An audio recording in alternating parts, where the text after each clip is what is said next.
नमस्कार दोस्तों, स्वागत है आपका बाबा कंठ कंठ में। तो कैसे हो दोस्तों? उम्मीद है आप सब ठीक ठाक होंगे, कुशल मंगल होंगे, स्वस्थ होंगे। यही दुआ ऊपर वाले से करता हूं दोस्तों अगर आप मेरे साथ जुड़ना चाहते हो तो मेरे व्हाट्सएप पे आइए।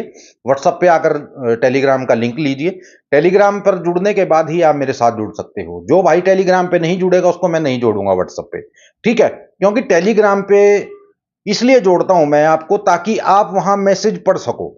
जब भी मुझे ऑनलाइन आना होता है व्हाट्सएप पे, तो मैं टेलीग्राम पे मैसेज छोड़ता हूं कि अब आप व्हाट्सएप पे आ सकते हो। क्योंकि मेरा भी टाइम टेबल रखा हुआ है, ऐसा नहीं है कि मैं हर टाइम व्हाट्सएप पे ही बैठा हूं, ठीक है? तो मैं शाम के टाइम व्हाट्सएप पे आता हूं दोस्तों, या फिर रात को आता हूं 9:30 बजे।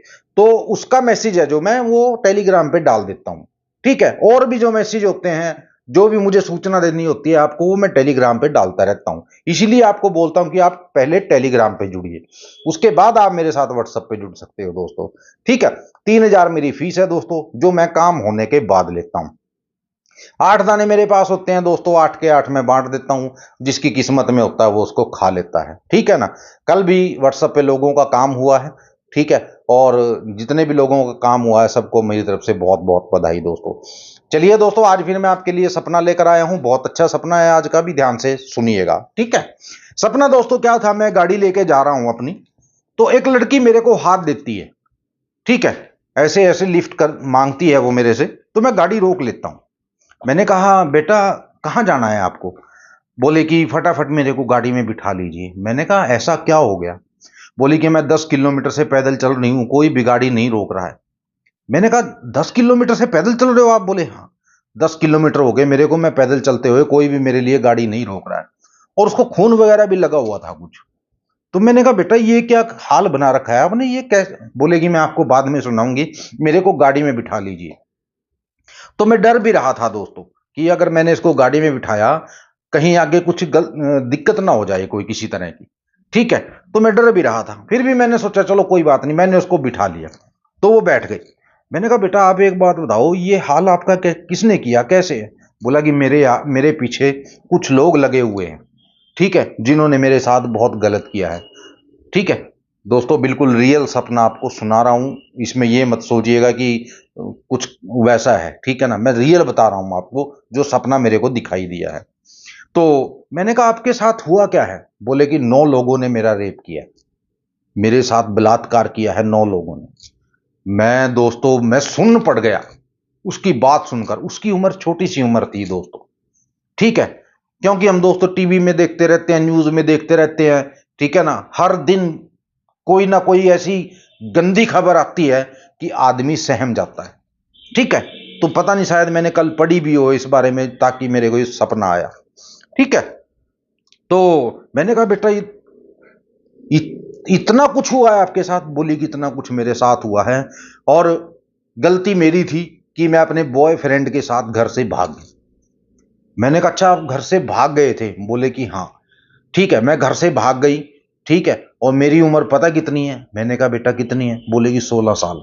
मैंने कहा, आप तो नाबालिग हो, आप घर से कैसे भाग गए? बोले कि मेरे घर वालों ने कंप्लेंट कर दी, और जो लड़का मेरे को भगाकर ले गया था उसने मुझे आगे बेच दिया। वो मुझे बोलने लगी कि मुझे उसने आगे बेच दिया, और 9 लोगों को उसने बेच दिया, ठीक है? तकरीबन मुझे नहीं पता उसने कितने पैसे लिए होंगे, लेकिन मैं अपने उससे हिसाब से बता सकती हूं, तकरीबन 59-60 लाख रुपए में उसने मेरे को बेचा है। मैंने कहा, 9 लोगों को बेच दिया तुमको? बोली हाँ। तो दोस्तों मेरी आंखों में से आंसू आ गए, मैं बहुत सहम गया उसकी बात सुनकर। मैंने कहा, बेटा आप ये बताओ जाना कहां? बोली कि मेरे को घर छोड़ दीजिए। मैंने कहा, अपना घर बताओ। तो उसने मेरे को एड्रेस बताया कि ये मेरा, इस जगह मेरा घर है। तो मैं उसको फटाफट, क्या हुआ दोस्तों, मैं उसको घर लेकर नहीं गया, मैं उसको पुलिस स्टेशन लेकर गया, थाने में लेकर गया। तो मैं थाने में लेकर गया तो आगे कुछ पुलिस वाले खड़े थे। बोले कि भाई साहब ये क्या, कैसे लेके आए उस लड़की को? मैंने कहा, जी इसी से सुन लेना, ठीक है, मुझे ये रास्ते में मिली है तो मैं इसको बिठाकर आप तक ले आया हूँ।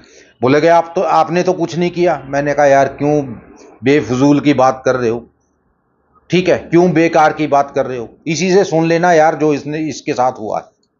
तो तकरीबन 15-20 पुलिस वालों ने क्या किया, मेरे को घेर लिया। तो मैंने कहा भाई मेरे को क्यों घेर रहे हो आप, मैं तो यहीं खड़ा हूं, मैं कहीं भागने वाला नहीं हूं, ठीक है ना, मैं यहीं खड़ा हूं, टेंशन मत लो, मैं जाने वाला नहीं हूं। तो मैं कुर्सी पे बैठ गया, वो लड़की बैठ गई।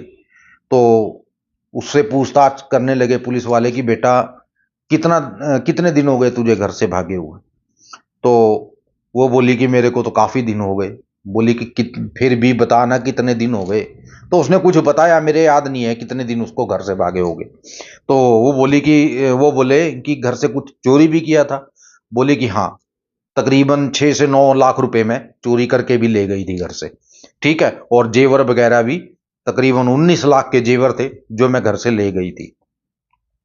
मैंने कहा, तो वो बोलने लगे मेरे को कि आपने कुछ जेवर देखा इसके पास, कुछ पैसे देखे। मैंने कहा जी मैंने कुछ नहीं देखा इसके पास, ये बिल्कुल खाली थी, ठीक है, इसके हाथ में कुछ नहीं था। मैंने उससे पूछा, मैंने कहा बेटा आपके पास था कुछ। बोली कि नहीं, मेरे पास कुछ भी नहीं था, जो भी था मेरे बॉयफ्रेंड ने मेरे से छीन लिया था। मैंने कहा जी देख लो, अब आपके सामने है, जो भी बता रही है इसके बयान आप दर्ज कर लीजिए। बोला भाई साहब ऐसा है, देखिए अब तो देखिए 7 तारीख की छुट्टी है, 7 से 9 तारीख तक छुट्टी है, ठीक है, कुछ नहीं हो सकता, हम रिपोर्ट दर्ज कर लेते हैं, उसके बाद ठीक है इसको जैसा भी है वो देखेंगे, ठीक है। मैंने कहा ठीक है जी, कोई बात नहीं, मर्जी है आपकी। बाकी देखिए आज 13 तारीख हो गई है, मुझे कल बाहर जाना है कहीं, तो मैं अब नहीं आ पाऊंगा, ठीक है, तो 13 तारीख से बाद मेरे को आप बुला लेना, कोई बात नहीं है। बोले ठीक है जी, कोई बात नहीं, आप ऐसा करो, आप यहाँ साइन कर दो और आप जाओ। मैंने कहा जी ठीक। तो मैंने वहाँ साइन किए और उस लड़की को थोड़ा दिलासा दिया और मैं वहाँ से निकल लिया दोस्तों। निकलने के बाद क्या हुआ दोस्तों, मैं वहाँ से निकला तो वहाँ कुछ लोग खड़े थे बाहर, उन्होंने मेरे को रोक लिया। बोले भाई साहब कहाँ जा रहे हो। मैंने कहा भाई आपको कहाँ जाना है। बोले कि हमें पानीपत जाना है। मैंने कहा नहीं भाई, पानीपत नहीं जाऊंगा, मैं तो अम्बाला जा रहा हूँ। तो बोले अम्बाला जा रहे हो तो अम्बाला तक हमें छोड़ देना। मैंने कहा यार मैं कहाँ बिठाऊंगा इन लोगों को, मेरा दिमाग पहले ही खराब था। बोला भाई साहब कोई ज्यादा दूर थोड़ी है, थोड़ी सी दूर है यार, ले चलो हमें भी, ठीक है, रात का टाइम हो गया है। तो मैंने कहा हाँ, रात तो हो गई है। बोले जो लेना है ले लेना यार, लेकिन चलो, ठीक है, हमें 3 बजे ट्रेन पकड़नी है रात को, ठीक है, 3 बजे ट्रेन पकड़नी है और सुबह 9 बजे हमें दिल्ली पहुंचना है किसी भी हालत में, ठीक है, तो हमें फटाफट से अंबाला ले चलिए। मैंने कहा बैठ जाओ भाई। मैंने उनको क्या किया, गाड़ी में बिठाया और उनको अंबाला में छोड़ दिया, ठीक है। ये सपना था दोस्तों, बिल्कुल रियल जो मैं आपको बता रहा हूं, ठीक है, बिल्कुल पूरा याद है मुझे कि क्या हुआ क्या नहीं, ठीक है। तो ये सपना था दोस्तों आज का, ये थी आज की हमारी वीडियो। मिलते हैं कल की वीडियो में एक नए सपने के साथ, तब तक के लिए आज्ञा दीजिए। जय माता दी, जय भैरवनाथ और जय बजरंगबली।